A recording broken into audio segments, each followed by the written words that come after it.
তারেক রহমানের দেশে ফেরা গণতান্ত্রিক লড়াইয়েরই ইতিবাচক প্রতিফলন নাহিদ। জামায়াতের সঙ্গে এনসিপির আসন সমঝোতার আলোচনা। পদত্যাগের গুঞ্জন, যা বললেন রুমিন ফারহানা। তারেক রহমানের পরিকল্পনার বিষয়ে নজর রাখবে জামায়াত, ডাক্তার শফিকুর। ইনসাফের শাসনের বার্তা তারেক রহমানের। গুলশানে বাসভবনের পথে তারেক রহমান। এই ছিল আজকের আলোচিত শিরোনাম। এখন বিস্তারিত সংবাদে আসছি। তবে তার আগে অনুরোধ রইল, ভিডিওতে একটি লাইক দিয়ে চ্যানেলটি সাবস্ক্রাইব করুন এবং কমেন্টে জানিয়ে দিন আপনি কোন জায়গা বা কোন দেশ থেকে আমাদের এই সংবাদটি দেখছেন। বিএনপির ভারপ্রাপ্ত চেয়ারম্যান তারেক রহমানের দেশে ফেরা গণতান্ত্রিক লড়াইয়েরই ইতিবাচক প্রতিফলন বলে মন্তব্য করেছেন জাতীয় নাগরিক পার্টি এনসিপি এর আহ্বায়ক নাহিদ ইসলাম। নাহিদ ইসলাম বলেন, দীর্ঘ ১৭ বছর পর দেশে ফিরেছেন বিএনপির ভারপ্রাপ্ত চেয়ারম্যান তারেক রহমান। একজন বাংলাদেশী নাগরিক ও রাজনৈতিক নেতার নিজ ভূমিতে ফেরার এই অধিকারটি পুনরুদ্ধার হওয়া আমাদের গণতান্ত্রিক লড়াইয়েরই একটি ইতিবাচক প্রতিফলন। তিনি বলেন, তারেক রহমান এবং তার পরিবার রাজনৈতিক ভিন্নমতের কারণে রাষ্ট্রীয় নির্যাতনের শিকার হয়েছিলেন এবং তাকে দীর্ঘ সময় নির্বাসিত থাকতে হয়েছে। হাজারো শহীদের রক্তদানের মধ্য দিয়ে গণ-অভ্যুত্থানের ফলে এমন প্রেক্ষাপট তৈরি হয়েছে যেখানে তিনি ও তার পরিবার দেশে ফিরে আসতে পেরেছেন। আমরা গণতান্ত্রিক মূল্যবোধে বিশ্বাসী বাংলাদেশ রাষ্ট্র চাই, যেখানে ভবিষ্যতে ভিন্নমতের কারণে কোনো রাজনৈতিক নেতৃবৃন্দের যাতে রাষ্ট্রীয় দমনপীড়নের মধ্য দিয়ে যেতে হবে না জানিয়ে নাহিদ ইসলাম বলেন, বিগত ১.৫ দশকের অবরুদ্ধ রাজনৈতিক পরিবেশ ভেঙে আমরা আজ যে মুক্ত বাংলাদেশের পথে হাঁটছি, সেখানে প্রতিটি নাগরিকের আইনের শাসন ও রাজনৈতিক অধিকার নিশ্চিত করাই আমাদের মূল লক্ষ্য। তিনি বলেন, তারেক রহমানের এই প্রত্যাবর্তন দেশের বহুদলীয় গণতন্ত্রের চর্চাকে আরও সুসংহত করবে বলে আমরা বিশ্বাস করি। নতুন রাজনৈতিক বাস্তবতায় সহাবস্থান এবং সুস্থ প্রতিযোগিতার সংস্কৃতি গড়ে তোলাই এখন আমাদের প্রধান চ্যালেঞ্জ। তারেক রহমানকে স্বদেশে স্বাগত জানাই। দেশের গণতান্ত্রিক ভবিষ্যৎ বিনির্মাণে তার এই অংশগ্রহণ ফলপ্রসূ হোক। এর আগে দীর্ঘ ১৭ বছর পর বৃহস্পতিবার ২৫ ডিসেম্বর দুপুর ১:১২টায় তারেক রহমানকে বহনকারী বিমান বাংলাদেশ এয়ারলাইন্সের বোয়িং ৭৮৭.৮ ড্রিমলাইনার ফ্লাইট নং BG-202 হজরত শাহজালাল আন্তর্জাতিক বিমানবন্দরে অবতরণ করে। বিমানবন্দরে সংক্ষিপ্ত আনুষ্ঠানিকতা শেষে তিনি রাজধানীর পূর্বাচল ৩০০ ফিট এলাকায় আয়োজিত এক সংবর্ধনা অনুষ্ঠানে যোগ দেওয়ার উদ্দেশ্যে রওনা দেন। সেখানে তিনি দেশবাসীর উদ্দেশ্যে বক্তব্য রাখেন। সংবর্ধনা অনুষ্ঠান শেষে তারেক রহমান রাজধানীর এভারকেয়ার হাসপাতালে চিকিৎসাধীন তার মা বেগম খালেদা জিয়াকে দেখতে যান। আসন্ন ত্রয়োদশ জাতীয় সংসদ নির্বাচনে বহুল আলোচিত ব্রাহ্মণবাড়িয়া ২ আসন থেকে দলীয় মনোনয়ন পাননি বিএনপির কেন্দ্রীয় নির্বাহী কমিটির সহ আন্তর্জাতিক বিষয়ক সম্পাদক ও সাবেক সংসদ সদস্য ব্যারিস্টার রুমিন ফারহানা। তবে তিনি স্বতন্ত্র প্রার্থী হিসেবে নির্বাচনে অংশগ্রহণ করার ঘোষণা দিয়েছেন, এমনকি পদত্যাগের কথাও বলেছিলেন। তবে এ বিষয়ে এখনও সিদ্ধান্ত নেননি বলে জানিয়েছেন আলোচিত এই বিএনপি নেত্রী। বুধবার সন্ধ্যায় ব্রাহ্মণবাড়িয়ার আশুগঞ্জ উপজেলার একটি রেস্তোরাঁয় নিজের কর্মী সমর্থকদের সঙ্গে মতবিনিময় শেষে সাংবাদিকদের প্রশ্নের জবাব দেন তিনি। বিএনপি থেকে পদত্যাগের গুঞ্জন নিয়ে রুমিন ফারহানা বলেন, এখনও আমি এটা নিয়ে কোনো সিদ্ধান্ত নিইনি। আমি আমার নেতাকর্মীদের সঙ্গে কথা বলবো। তারা যদি বলে তাহলে আমি সেই পথে পদত্যাগে যাব, তবে নির্বাচন আমি করব। প্রসঙ্গত, ব্রাহ্মণবাড়িয়া ২ আসন থেকে স্বতন্ত্র প্রার্থী হিসেবে প্রতিদ্বন্দ্বিতা করার জন্য বুধবার দুপুরে রুমিন ফারহানার পক্ষে মনোনয়নপত্র সংগ্রহ করেন সারাইল উপজেলা যুব দলের সাবেক সাংগঠনিক সম্পাদক আলী হোসেন। রুমিন ফারহানার প্রত্যাশিত এ আসনটি শরিক দল জমিয়েতে উলামায়ে ইসলাম বাংলাদেশ এর জন্য ছেড়ে দিয়েছে বিএনপি। এর আগে মঙ্গলবার ২৩ ডিসেম্বর বিকালে মোবাইল ফোনে রুমিন ফারহানা বলেন, ব্রাহ্মণবাড়িয়া ২ আসন থেকেই আমি নির্বাচন করব। ওই দিন তিনি আরও বলেন, এত বড় দল বিএনপি, তাদের ভালো মন্দ দেখতে হয়। যেহেতু জমিয়েতে উলামায়ের সঙ্গে তারা জোট করেছে, আসন না দিলে কেমন করে জোট হবে। দল বাধ্য হয়ে তাদের আসন দিয়েছে। দলের কেউ স্বতন্ত্র প্রার্থী হলে বহিষ্কার করা হবে। বিএনপির এমন বার্তা সম্পর্কে রুমিন ফারহানা সেদিন বলেছিলেন, যদি ব্যবস্থা নেওয়ার দরকার হয় দল অবশ্যই ব্যবস্থা নেবে, আমি তো বাধা দিতে পারব না, তবে মনোনয়ন কেনার আগেই সম্মানের সঙ্গে দল থেকে পদত্যাগ করব। বাংলাদেশ জামায়াতে ইসলামের সঙ্গে জাতীয় নাগরিক পার্টির আসন সমঝোতার আলোচনা চলছে বলে জানিয়েছেন জামায়াতে ইসলামের সেক্রেটারি জেনারেল মিয়া গোলাম পরোয়ার। বৃহস্পতিবার ২৫ ডিসেম্বর বিবিসি বাংলাকে জামায়াতে ইসলামের সেক্রেটারি জেনারেল বিষয়টি নিশ্চিত করেন। তবে জামায়াতে ইসলামের সঙ্গে আলোচনা চললেও এখন পর্যন্ত কিছু চূড়ান্ত হয়নি বলে জানিয়েছেন এনসিপির সিনিয়র যুগ্ম আহ্বায়ক ও রাজনৈতিক পরিষদ সদস্য আরিফুল ইসলাম আদিব। এর আগে সকাল ৮:৩০টার দিকে একই বিষয়ে ফেসবুকে একটি পোস্ট করেন বৈষম্যবিরোধী ছাত্র আন্দোলনের সাবেক সমন্বয়ক ও বিলুপ্ত হওয়া গণতান্ত্রিক ছাত্র সংসদের ঢাকা বিশ্ববিদ্যালয় শাখার আহ্বায়ক আব্দুল কাদের। তিনি লেখেন, তারুণ্যের রাজনীতির কবর রচিত হতে যাচ্ছে। এনসিপি অবশেষে জামায়াতের সঙ্গেই সরাসরি জোট বাঁধতেছে।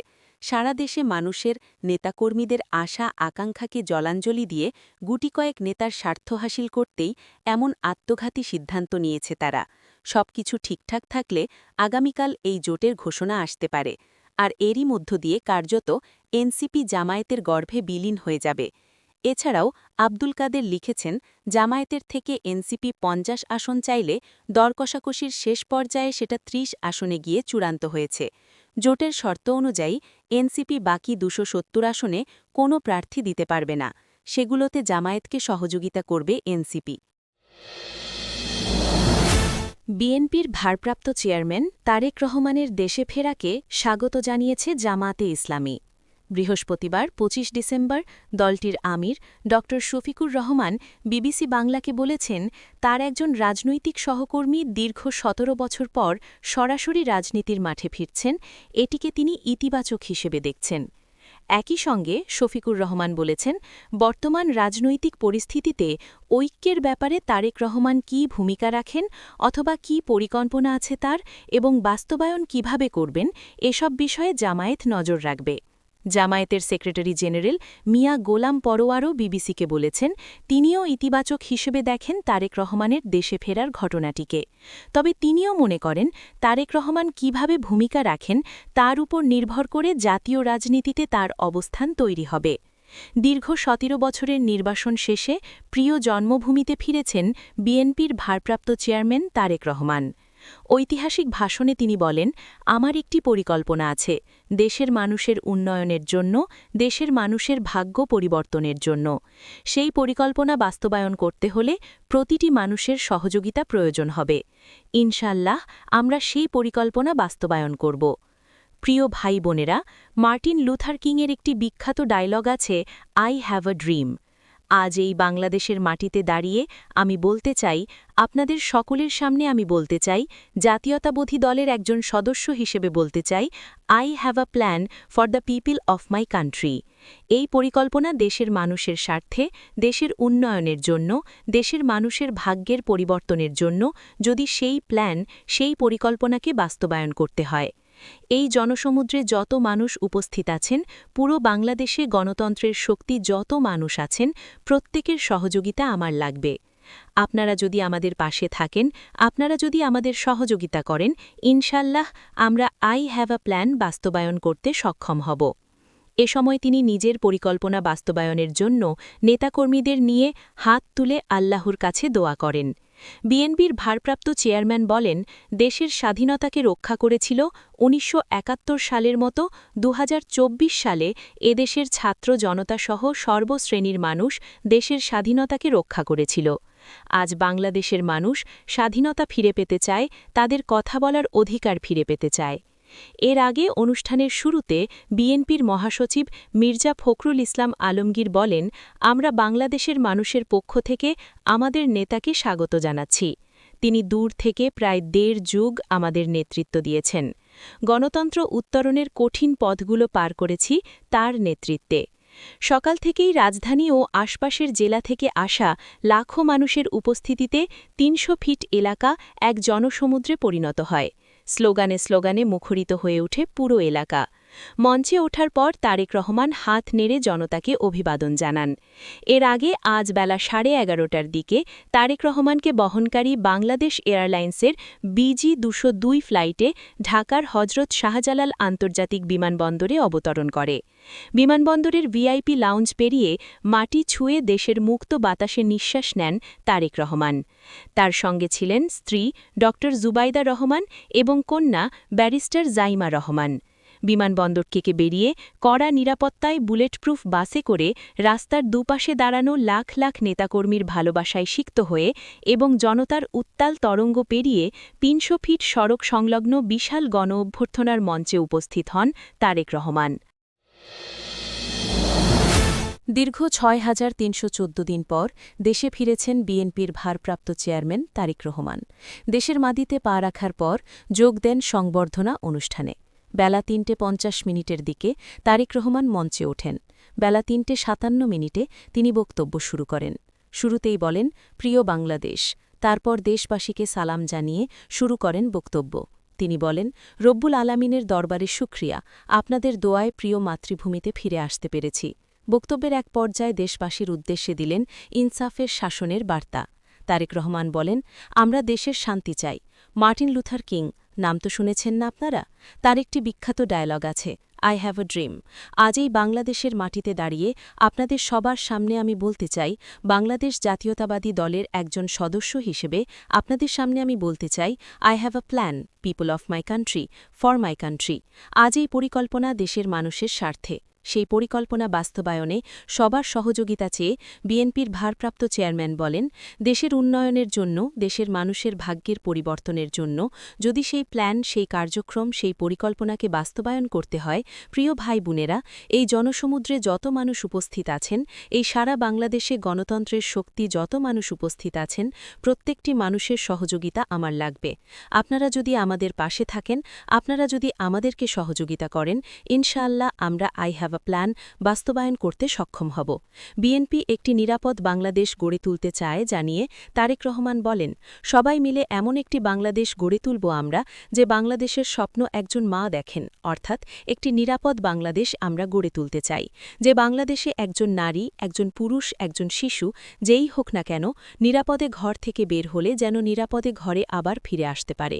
তারেক রহমান বলেন, আসুন আমরা সবাই মিলে প্রতিজ্ঞা করি যে ইনশাআল্লাহ আগামী দিনে দেশ পরিচালনার দায়িত্বে যারা আসবে, আমরা সবাই নবী করিম সাল্লাল্লাহু আলাইহি ওয়াসাল্লামের ন্যায়পরায়ণতা, সেই ন্যায়পরায়ণতার আলোকে আমরা দেশ পরিচালনার সর্বোচ্চ চেষ্টা করব।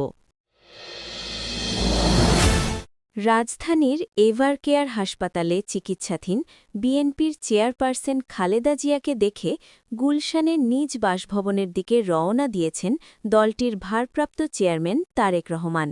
এর আগে আজ ২৫ ডিসেম্বর সন্ধ্যায় রাজধানীর পূর্বাচলের ৩০০ ফিট এলাকায় আয়োজিত সংবর্ধনা অনুষ্ঠান শেষে মাকে দেখতে এভারকেয়ারে যান তারেক রহমান।